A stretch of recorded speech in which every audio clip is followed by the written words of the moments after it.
जय हिंद प्यारे बच्चों, जैसा कि आपने थंबनेल देखा है, आज की जो वीडियो है वो उन बच्चों के लिए है जो डेली मॉक टेस्ट लगा रहे हैं या फिर अल्टरनेट डेज पर मॉक टेस्ट लगा रहे हैं और मॉक टेस्ट में उनका स्कोर नहीं बढ़ रहा है। तो वो ऐसा क्या गलती कर रहे हैं कि स्कोर नहीं बढ़ रहा है, या फिर उनको क्या करना चाहिए कि स्कोर बढ़े।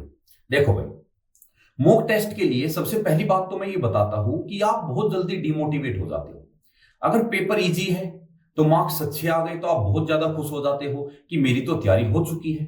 अगर पेपर थोड़ा सा डिफिकल्ट आ जाए और आपके मार्क्स कम हो जाए तो आप परेशान हो जाते हो। कुछ बच्चों के मैसेज मेरे पास क्या आते हैं कि सर कल वाले मॉक में मेरा अच्छा आया था, सर परसों वाले में अच्छा आया था, सर आज मेरा अच्छा नहीं आया। देखो, मॉक का लेवल ऊपर नीचे होगा तो आपका मार्क्स भी ऊपर नीचे होगा, ये बात आपको समझनी पड़ेगी। ठीक है, पहली बात। दूसरी बात, हम ऑल्टरनेट डे पे मॉक करा रहे हैं, एक दिन छोड़ के एक दिन मॉक करा रहे हैं। भाई उसका कुछ कारण ही तो होगा, तभी तो करा रहे हैं। अब आप ही सोचो, हम डेली भी तो मॉक करा सकते थे। उसका कारण यही है कि आपने आज मॉक किया। फॉर एग्जाम्पल एक्स ग्रुप की बात कर, तो एक्स ग्रुप वाले बच्चे ने मॉक लगाया, उसके लगभग 10-12 क्वेश्चन फिजिक्स में, 10-12 क्वेश्चन मैथ में और 6-7 क्वेश्चन इंग्लिश में उसको ऐसे मिले कि जहां उसको दिक्कत आई, जहां वो फंसा। तो आपको क्या करना है, आपको फिर जिन चैप्टर से वे क्वेश्चन थे उन चैप्टर पे जाना है। नोट्स आपने अपने बनाए हुए हैं, उन नोट्स को अच्छे से रिवाइज करना है सबको। ठीक है, और अगली बार जब आप मॉक देंगे तो जहां जहां पिछले मॉक में गलतियां हुई है, अब आप वो सारी चीजें रिवीजन के बाद नेक्स्ट मॉक दे रहे हो तो अब आपका स्कोर जरूर बढ़ेगा। फिर नेक्स्ट मॉक में भी यही करना है, जहां गलतियां है फिर उनका रिवीजन करो। मतलब ये है, गलतियां तो हर मॉक में होगी और आपको रिवीजन भी डेली करना पड़ेगा। ठीक है, और एक सबसे बड़ी बात क्या है कि आपको रिवीजन तो करना ही करना है, साथ में डेली अपनी जो नॉलेज है ना उसमें डेली कुछ नई चीजें भी ऐड करनी है। अब ऐसा समय है, एग्जाम नजदीक है, कि आप मेरे हिसाब से, अगर आप मेरी मानोगे, क्योंकि आपने मैसेज किया है सर आप कुछ बताइए, तो मैं बता रहा हूं, और अगर आप मानोगे तो मैं गारंटी लेता हूं कि आपका स्कोर बहुत अच्छा बनेगा रियल एग्जाम में। मेरे हिसाब से अब ऐसा टाइम है कि जब आपको 70% टाइम रिवीजन पे देना चाहिए, 70% टाइम रिवीजन पे। और ये भी कब तक, मात्र आपको 13 तारीख तक, 13 तारीख तक 70% टाइम रिवीजन को दो, और जो बचा हुआ 30% टाइम है उनमें उन टॉपिक का रिवीजन करो जो आपको पता है यहां से एग्जाम में क्वेश्चन बनते हैं। ठीक है, और आपका ये पॉइंट वीक है तो आप उसका रिवीजन करो। ठीक है, हाँ, जैसे एग्जाम के 4-5 दिन रह जाएंगे फिर आपको पूरा 100% टाइम रिवीजन को ही देना है, क्योंकि एक अच्छा रिवीजन ही एक अच्छा स्कोर लेकर आता है। क्योंकि पढ़ तो आप पिछले 6 महीने से 1 साल से रहे हो, अगर आपने वो 5 दिन का रिवीजन बेहतरीन नहीं किया, उस 5 दिन के अंदर जितना भी आपने पिछली 1 साल में पढ़ा है वो आपकी आंखों के आगे से अगर होकर नहीं गुजरा तो आपका स्कोर अच्छा नहीं बनेगा। तो लास्ट के 5 दिन का टारगेट तो रखना है कि जितना भी आपने पढ़ा है, वाई ग्रुप वाले बच्चे भी, एक्स ग्रुप वाले बच्चे भी, सब कि पूरा का पूरा आपकी आंखों के आगे से वो गुजरना चाहिए। अब लास्ट टाइम पे बच्चे कहते हैं सर मैथ का रिवीजन कैसे करें। बेटा देखो, इतना टाइम गुजर चुका है, अब तक जो आपसे आना था वो आपको आ चुका है। अब 15 दिन में मैथ नहीं आएगा। अब जिन बच्चों ने बार बार रिवीजन किया है पिछले कुछ महीनों में, तो जरूरी नहीं अब उनको रफ कॉपी पे रिवीजन करना है, पेन और पेपर मोड में रिवीजन करना नहीं। अब ऐसा समय है, अब आप आंखों से और अपनी मेमोरी से, अपनी आईज और अपनी मेमोरी यूज करो।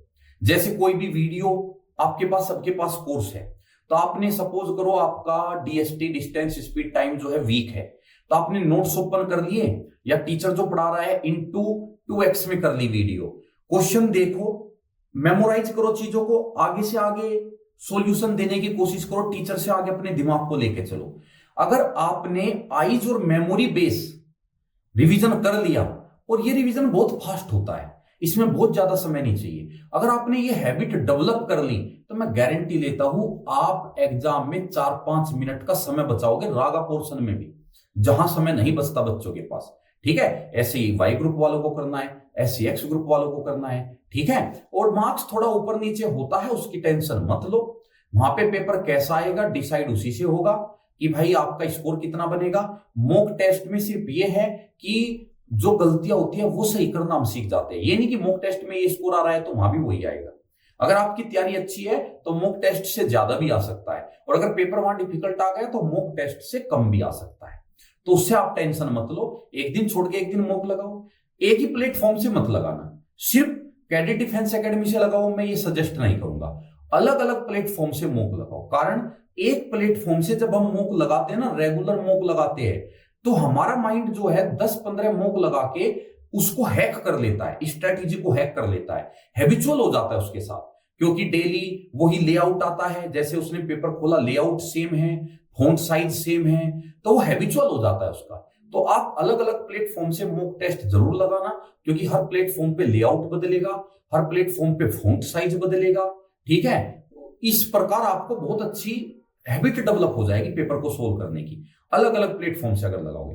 देखो कोई भी ये नहीं बोलेगा अपनी कोचिंग के प्लेटफॉर्म पे खड़ा होके कि अदर प्लेटफॉर्म से भी मॉक लगाओ, लेकिन मैं चाहता हूं आपने मेहनत की है तो आपका सिलेक्शन हो। और जब कोई बच्चा मेहनत करता है और उसका सिलेक्शन नहीं होता, मुझसे ज्यादा इस बात को मुझे नहीं लगता कोई समझ पाएगा। और फिलहाल जिस दौर में मैं हूं, तो उसमें तो मैं बिल्कुल आपकी एक एक प्रॉब्लम को अपनी प्रॉब्लम लेके चलता हूं। तो मॉक टेस्ट मल्टीपल प्लेटफॉर्म से लगाओ। स्कोर आप ये मत सोचो आज कम है भाई, पेपर अच्छा आएगा तो कम आएगा। एनालिसिस जरूर करना है। एनालिसिस भी दो तरीके से करना है। एक तो जो भी क्वेश्चन आए हैं मॉक के अंदर, उनको तो सबको लर्न करना ही है, याद करना ही है उनको तो, लेकिन जिस जिस टॉपिक में गलतियां हुई है, जिस पार्ट में गलतियां हुई है, उस टॉपिक को नहीं पूरे चैप्टर को ही रिवाइज कर दो। जैसे आपने देखा कि मेरा लगातार वन वर्ड सब्स्टिट्यूशन गलत हो रहा है, तो भाई वन वर्ड सब्स्टिट्यूशन सारे पढ़ दो जितने आपके पास है, ठीक है ना। इस तरीके से चलो। एरर बार बार गलत हो रही है तो एरर की प्रैक्टिस ज्यादा कर दो, ठीक है, इस तरीके से। और मैं आपको देखो ये जरूर बताऊंगा कि अब चैप्टर वाइज, जैसे चैप्टर वाइज बच्चे एरर की प्रैक्टिस करते ये करते हैं, अब मिक्स प्रैक्टिस पे ज्यादा फोकस रखना, क्योंकि पेपर नजदीक है। मिक्स प्रैक्टिस में आपको हैबिट होगी कि आंसर आप सर्च करेंगे, क्योंकि चैप्टर वाइज पढ़ेंगे तो आपको पता है टेंस की गलती है तो आपका सीधा माइंड टेंस पे जाएगा, तुक्का भी लगाओगे तब भी सही हो जाएगा, ठीक है। और पैसेज की आपको प्रैक्टिस ज्यादा करनी है। इंग्लिश में अगर बात करें, इंग्लिश ऐसा स्कोर है, ऐसा सब्जेक्ट है आपके पास जो आपका स्कोर बहुत अच्छा फाइनल मेरिट में इंग्लिश लेके जाएगा। कट ऑफ तो चलो अभी तो सबकी अलग अलग लगेगी, सेक्शनल लगेगी, लेकिन फाइनल मेरिट में आपको इंग्लिश लेके जाएगा। तो ज्यादा पैनिक मत हुआ करो। बहुत सारे मैसेज मेरे पास है, मैं रिप्लाई भी नहीं दे पाया, टेंशन मत लिया करो। अलग अलग प्लेटफॉर्म से करो, चीजों को एनालाइज करो, जो क्वेश्चन गलत है उसको पूरे टॉपिक को ही पढ़ दो, और कुछ डेली थोड़ा थोड़ा नया भी ऐड ऑन करते रहो, और साथ में अपना रिवीजन को ज्यादा समय दो। अगर आप 8 घंटे सेल्फ स्टडी करते हो तो 6 घंटे रिवीजन, 2 घंटे नया पढ़ो। और पेन और पेपर मोड में बहुत ज्यादा प्रैक्टिस नहीं करनी है। पेन और पेपर मोड की प्रैक्टिस से बचो। करो, मैं ये नहीं कहता हूं मत करो, करो जो जरूरी है, डिफिकल्ट है वो करो। ज्यादातर जो प्रैक्टिस है वो आइज और मेमोरी बेस करो, और फिर आप अपना स्कोर देखो कितनी स्पीड में आपका स्कोर बढ़ेगा। तो यही जानकारी आपको देनी थी। जय हिंद, जय भारत।